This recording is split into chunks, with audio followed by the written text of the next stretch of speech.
This presentation is called What Style Is That? My name is Frances Schierenbeck and I'm an architectural historian. And I often get questions from people asking me what style a particular building is. So this presentation is going to try and point out some of the characteristics of the few of the styles found in Healdsburg. There's no way we can go through all of them. There's just way too many. But let's look at a few examples. Greek Revival architecture is one of the earlier styles found in California. The style became popular in the United States as we tried to distance ourselves from Great Britain after the War of 1812. We wanted to be seen as a strong, independent democracy. And Greek Revival is based on Greek art and architecture, and Greece was seen as the seat of democracy. What are the characteristics that we're looking for? Generally a gable front, but not always. A pronounced cornice. Bracketed returns. Square or round columns, and pilasters. This is the Polly Reynolds house from 1871.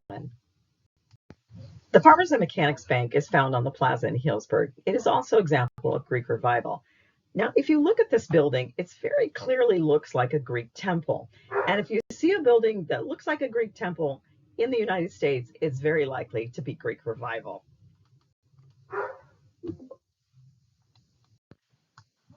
The Italianate style was developed as part of the picturesque movement, which romanticized rural living and nature. It was derived from Italian farmhouses, which were considered to be pleasing, but it was also a rejection of more classical styles, such as Greek Revival. What are the characteristics? We're looking for wide eaves, pronounced cornice, hooded windows, arched and tall windows, low-pitched roof, large and often paired brackets, bay windows, one-story porch, not always, but generally, and also towers.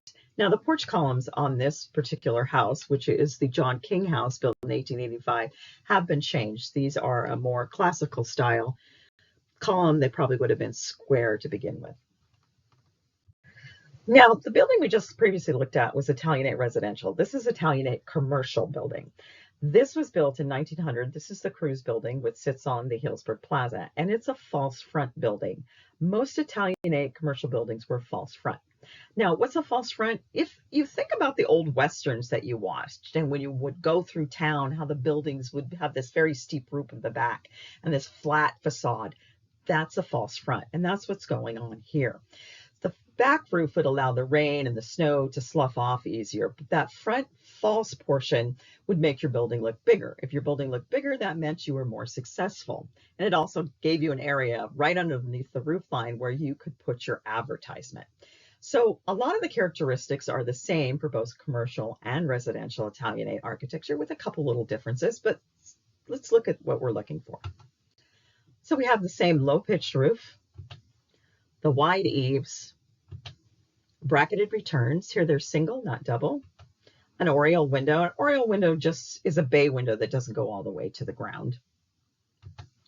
And we have a cast iron front window with large plate glass windows.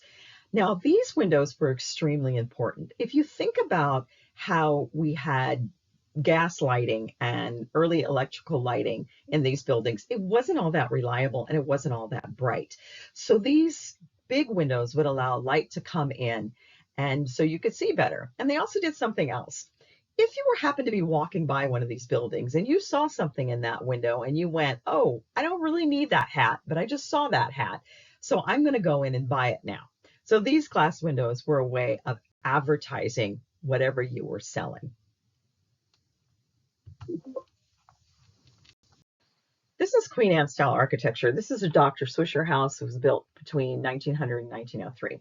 Now we have the American Industrial Revolution, and with that, for the first time, goods could be made relatively cheaply. And we also have a new rail system where you could ship these goods relatively cheaply. And the Victorians had moved really out of the agricultural economy into an industrial economy.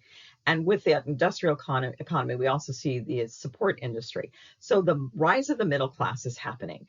And with the rise of the middle class, for the first time, people had extra expendable income. and suddenly all these goods are available. So that's where we see Victorian excess coming in. There's lots of cheap goods. I have some extra money. I'm going to buy more of this stuff. So Queen Anne architecture is really a very good example of Victorian excess. But what are we looking at when we look at the style? The asymmetrical massing. That just means when you think about generally a house, you think of a door in the middle and windows on either side.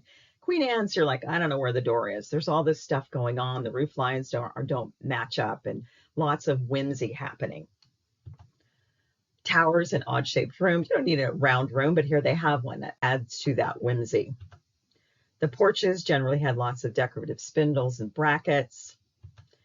Here we have a projecting attic gable. Again, that goes back to that whimsiness. It doesn't need to be there. We're just going to have it. Gingerbread. The more gingerbread, the more applied decoration you could have on your Queen Anne, the better. And varying shape windows and styles shapes. This is craftsman style architecture. This is the Williams House from 1913.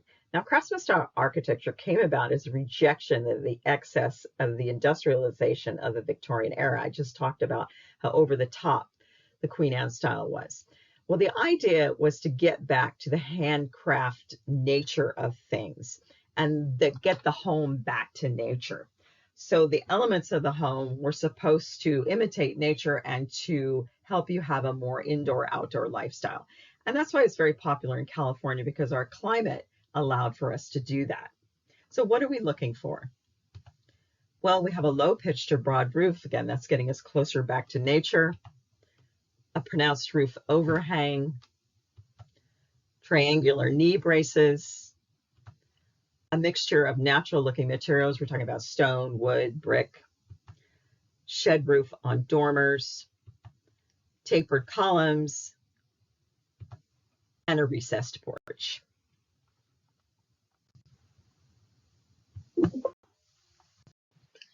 This is neoclassical architecture, and this is the Passalacqua House built in 1914.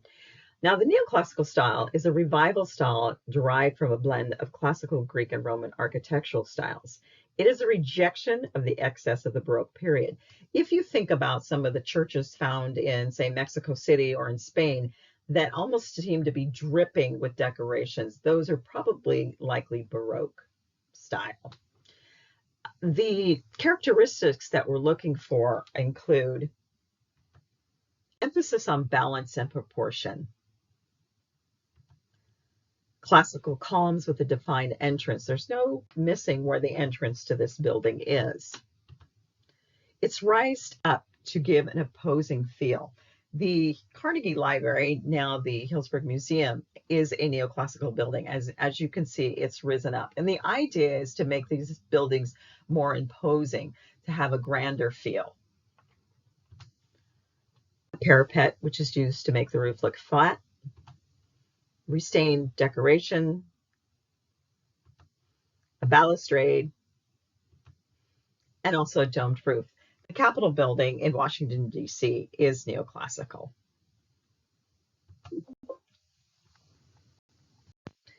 This is Tudor Revival, and this is the Adams House built in 1932.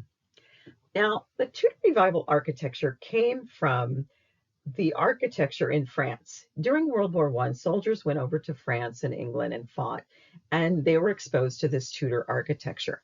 So they brought back this romanticized view of this architecture to the United States, and from that we see Tudor Revival style. Now, I find it very interesting that in the midst of what must have been absolute horror, these men could come back with this beautiful architecture.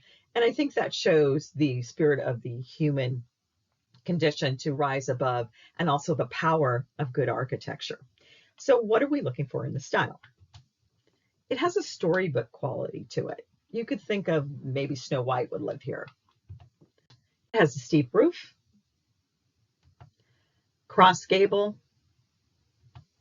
half timbering,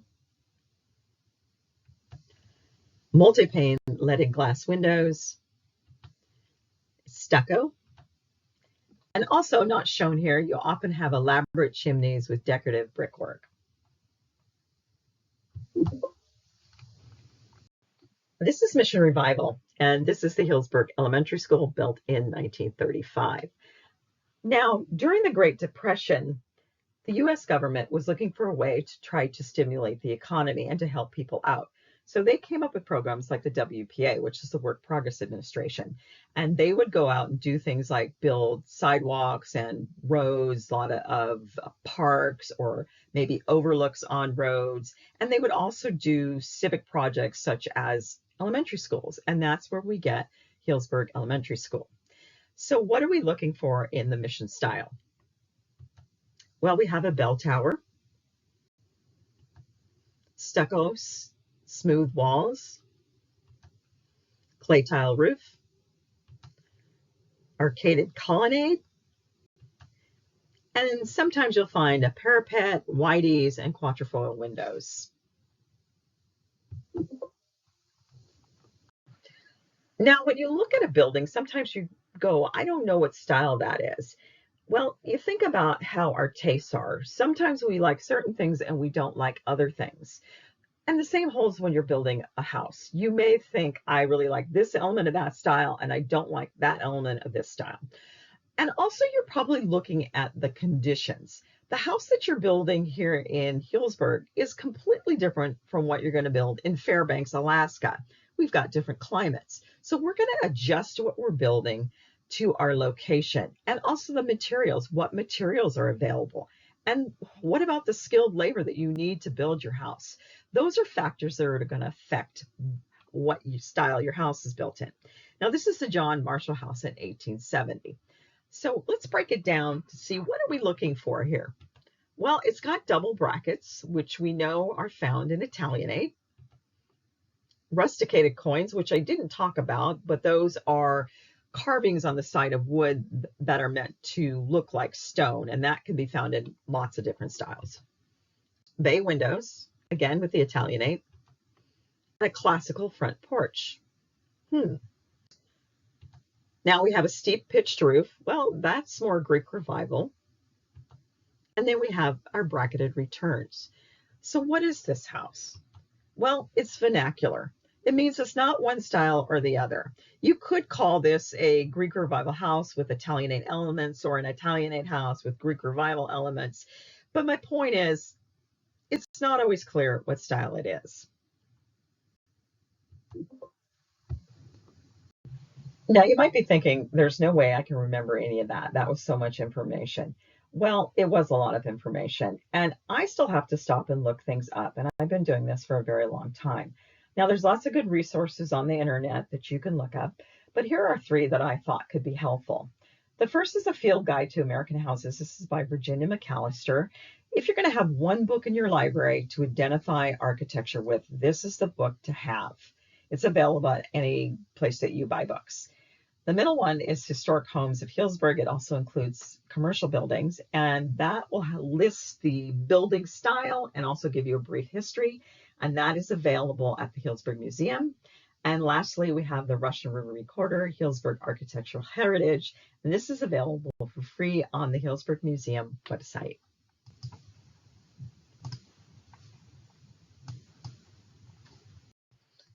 If you have any questions about this presentation, please don't hesitate to drop a comment in the comments below. Or if there's a particular building that you're like, I'd really like to know what style that is, drop that in the comments below also, and I will try to answer your question. I hope you'd enjoyed this talk, and if you did, please subscribe to our channel and check out our other presentations that are available. Thank you.